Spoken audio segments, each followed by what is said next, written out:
what are your emotions right now?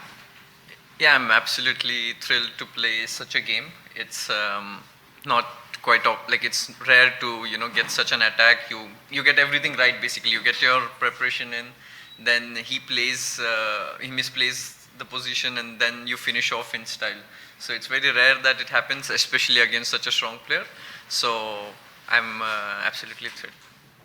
Could you please take us a little bit through the game, through its key moments? So first of all, probably c6, right, is the first move that it's a novelty and everybody is interested about. Yeah, it's typical Berlin so far. But C6 is the novelty which was prepared by my team. So credit to them for coming up with this. I think, as far as I know, no games have been played. There are many interesting lines in this position, but bishop d3 is one of the most natural moves. And probably, I'm not sure if he missed bishop h3 when he took, because he thought for quite some time. But it's also hard to recommend some alternatives, because let's say bishop e3, I get d5 and I completely am fine. But of course bishop h3 is the star move. Yeah, it's a spectacular move. And what is it with you here? Like yesterday you sacrificed the bishop, today you sacrificed the bishop. Do you even need bishops? Yeah, I mean, if like how Petrosian is famous for exchange sacrifice. Yeah. And some other players likewise, so it would be nice that this bishop sacrifice can be applied to your name now. Yes. So the point is gh3, I go queen b8, and I'm coming to g3 if he moves the knight, so he has to play bishop f4, and I go bishop c7, and there are a lot of possibilities here. After the game, Hikaru said that he thought this is a draw, f4, and h6 takes the bishop, ef6, queen g3, and he thought I have to repeat here, but he felt knight c4 is also fine. But it looks a bit weird.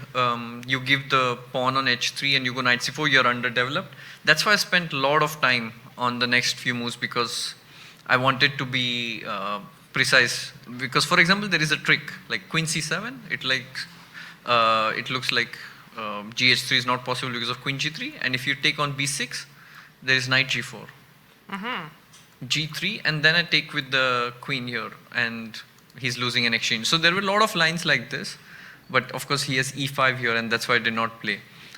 Bishop g4, there's another very cute line that after bishop e2, I take on d1, takes rook d1, knight e4. He has to take b6, ab6, rook e1. And the point is that I have knight c5, which he... yeah, so let's continue. So when he rook takes, e7, you can play knight b3. b3, yes. And takes the knight, rook a1, and he can't really defend his minor pieces. So this is winning. So he had to play queen c2. And here I spent half hour because I was really confused if I should play knight g6. It's a pity to give the bishop, but my point is that I have lead in development. I'm getting knight e5, and his king is a bit weak. I couldn't really evaluate, and I mean, I thought that bishop c7 gives me more chances. e5, I think knight d5 is also an option, but this looked pretty good. There was a nice line. If he plays bishop g5, I don't really capture, because then he gets his queen and he gets his pieces in. I wanted to play f6. Knight takes f6. Let's say he moves his bishop, and then I go queen d3, queen e8, queen h5, and this attack looks really very, very strong. So he played bishop d3, which I think is slight inaccuracy. Maybe he should have played bishop e4. That's what we discussed after the game, like this position. But I mean, I'm getting all my pieces in the attack. I really liked it. But bishop d3 was a slight surprise. b5, because now I have to really exploit this inaccuracy. Knight e5. Maybe knight g4 was the last chance here, because knight takes g4. I'm trying to play queen d6, f5. I don't know. Bishop e2, I have queen d6. It looked really good. Yeah, it looks crushing actually, yeah. And in the game, f4, bishop b6 was the cute move. the point is fe5, knight d5, and he can't really defend this. Takes, rook f8, queen f8, and my threat is to play queen f4, queen h6.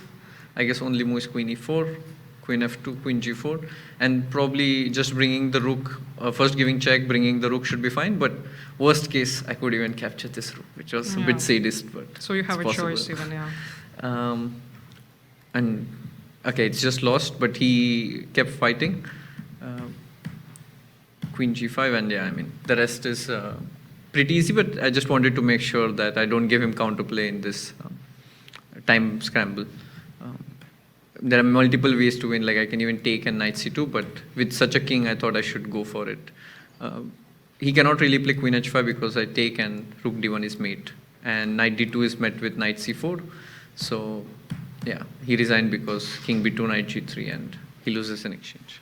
Yeah, this is an absolutely brilliant game. Yeah, I'm quite proud of it. It gives a bit of vibes of Levon, Kramnik from 2018 candidates. It was Berlin and there was an attack from black side, so similar.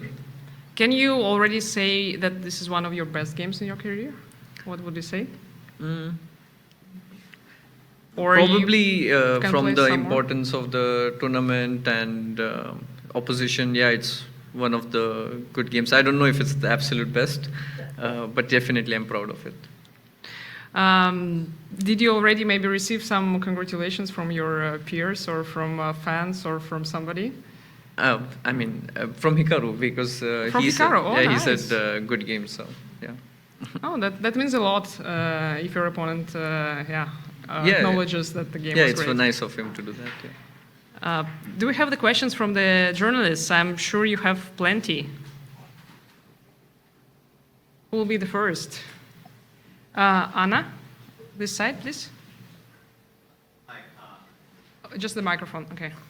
Hi, Abhinav Suresh from US Chess.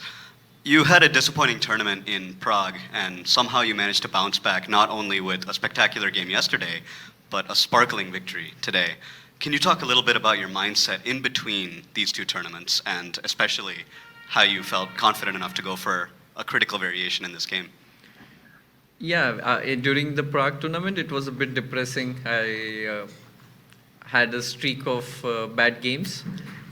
It was not easy at that moment, but probably it also taught me a lesson on how to handle such games or such difficult times. Initially it was tough, but then I probably took it as a learning lesson. And this game, it was, it's one of those games where everything goes right from the beginning. Your prep comes in, he makes a mistake, and then you get a brilliant looking attack. So, I can't really add much to it now. Yeah. More questions? Yes, please. Vidit, is this the beginning of a long winning streak that we have seen of you before? I hope so. It's a good start, and 2 black games in candidates to start with is not easy. So definitely it gives me a momentum which I can build upon. But I'll say the most cliche thing, but it makes sense. I'll just take 1 game at a time. It's too early to speak about streak. More questions, please. Just we need to pass the microphone. Okay, so it will take a little time. Okay, Sagar. Hikaru is known for his defensive skills. At any point were you sort of worried that, because you might have understood that you are better, so what was going on in your mind? Yeah, for sure. He has escaped so many bad positions against me. So I'm very well, I very well know his defensive skills, and I didn't underestimate it. So that's why I was very focused, and I was spending a lot of time because I realized that I have an initiative, I have a strong attack, and I really should not give him chances. The thing is, even for Hikaru, this position was tough because his king is under direct attack, and my moves are pretty easy. Once I get my f5, I think my moves were just pretty easy, bishop b6, knight d5. So it was hard for him to resist there. But definitely I was very focused.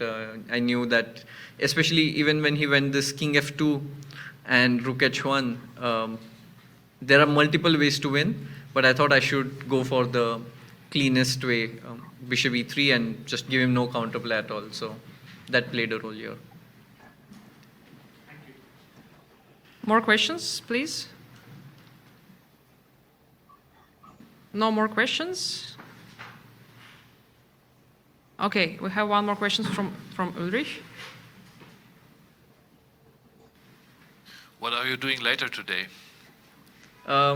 First, probably I should treat my team because they came up with this beautiful idea and it worked out well.